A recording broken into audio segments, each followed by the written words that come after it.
Good morning, ladies and gentlemen. It's a real pleasure to be here again amongst all of you. And especially to today's conference, which I think the opening music and speech by Ritu set the tone and tenor of a very energetic couple of days ahead. Of course, Mr. Burman has, laid the foundations for the conference and shared a huge amount of information that sets the right tone and tenor for this knowledge and idea exchange platform. All of us in this room have been fired up. The franchising industry, the restaurant business looks towards what has happened in the West. We look towards perhaps the US market where franchising first took place and companies like McDonald's, KFC, Subway took shape and tens of thousands of restaurants came up. Now, US as a country has a population about 1/4 of India. Try and imagine a population of about 200 crores with an income level almost equal to the US. And that's where India is going to be possibly in the next 30 to 40 years. This has been projected by various economists and statisticians. And it sets kind of a picture that's hard to imagine. The scope of business that we today will have to lay the foundations of.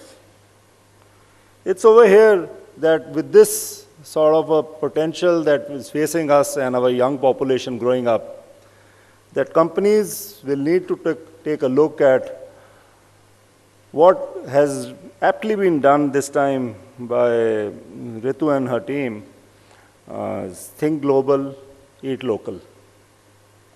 Think global, I think, sets the foundation of the business, the foundations of a good supply chain, a good system, which Amit has talked about, are going to be the key to the growth of a restaurant industry, without which it's not going to be possible for chains to move up.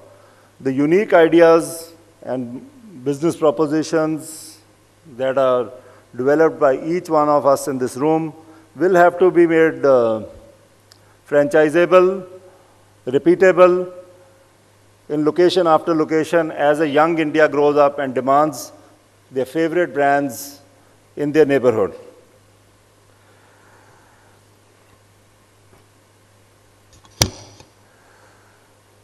For us in Cremica, this story has been of 20 years of experience with the restaurant industry. I think, as was shared earlier with you, that we started our business with McDonald's. The growth has continued, and over a period of time, the brand has become a 700 crore business, of course, involving various aspects. Most of it is branded in bakery, biscuits, and condiments. And it's in the condiments business which touches our businesses of my fellow friends in this room, where we stand out tall in terms of becoming more or less the #1 player that is connected with the food service business.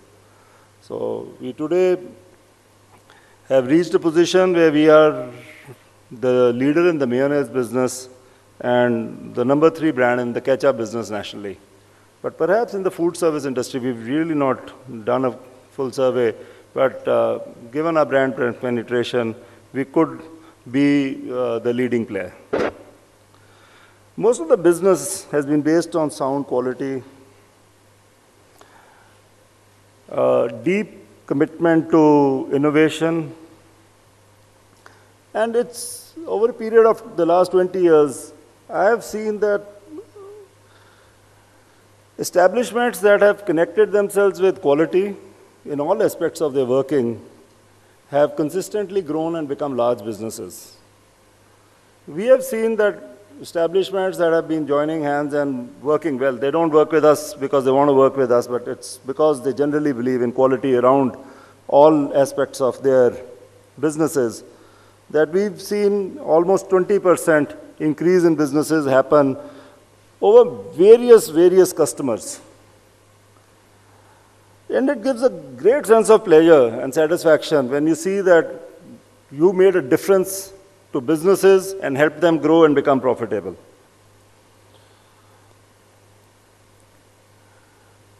Chains will have to indulge in the supply chain. The story of McDonald's is very well understood. And most of you have heard it repeatedly. But what I can share today is a small story which developed actually in the last year of a chain in Hong Kong that really is not known for Indian food, is actually serving mixed cuisine, that came to us and looking for solutions. Within a period of the last 2 years, this business has grown to almost 50 restaurants. We are shipping him more or less 40 tons of product every month. So you can imagine the feverish pace of growth that the business has seen. And he was a chain that was doing well, but was not able to keep pace with his growing operations, and things were going really awkward from his own kitchens. And is today planning a scale up from perhaps 40, 50 outlets to 100 outlets. So similar stories have been seen in other parts of the world. Unfortunately, in India, we've not yet seen this. Perhaps it's the lower cost environment that makes this decision a little us to bring forth ideas that have done well across markets. Understanding this customer psychology, the palate, helps us in this eat local paradigm in a very big way. We practically helped most big chains change their menus in India. A McDonald's in India today is vastly different from a McDonald's anywhere else in the world. And it's because that the customer agreed to change early on that we find that the position that they hold in the market is at a huge variance to some other markets in the Asian region where the business is operating. And we see that happening across other chains. So this is an area where restaurant chains will have to take a look at, that the menus are aligned with the local palate.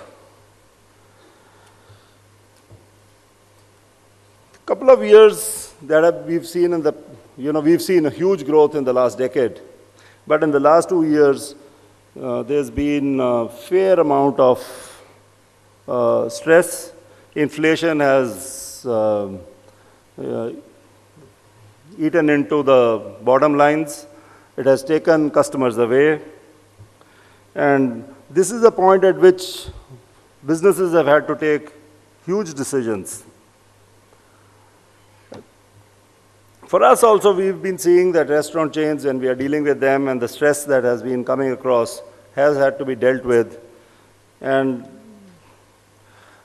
a part of the learning that perhaps is aptly shared at a platform like this is that, when the going gets tough, it's the tough that get going. And that's a time when decisions need to be made that keep principles intact. Principles that keep customers coming in more and more. Amit did touch upon this, that we need to get sales to go up.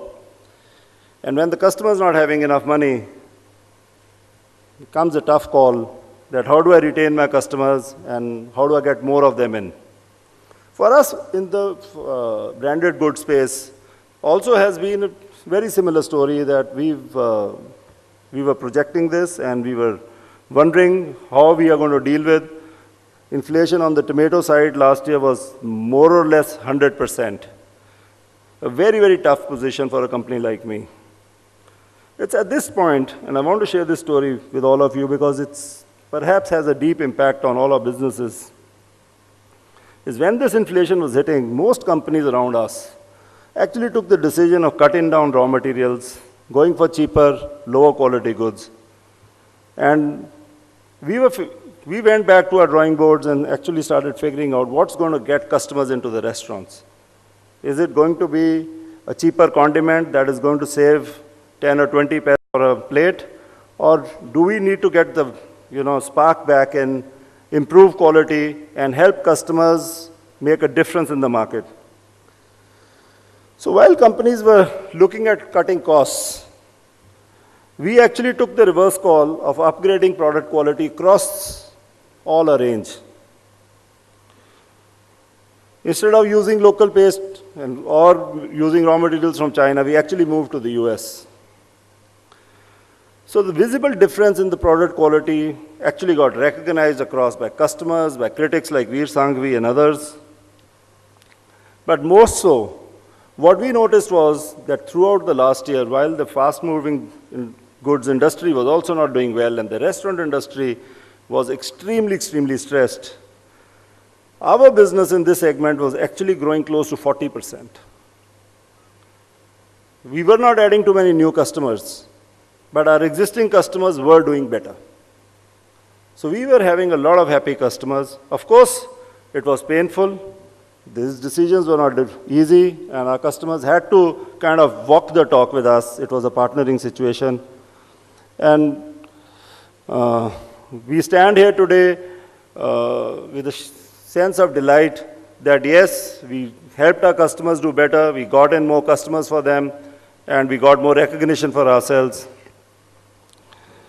I leave this podium with this thought that let's commit ourselves to quality and development of systems, and I wish this conference all the best. Thank you very much.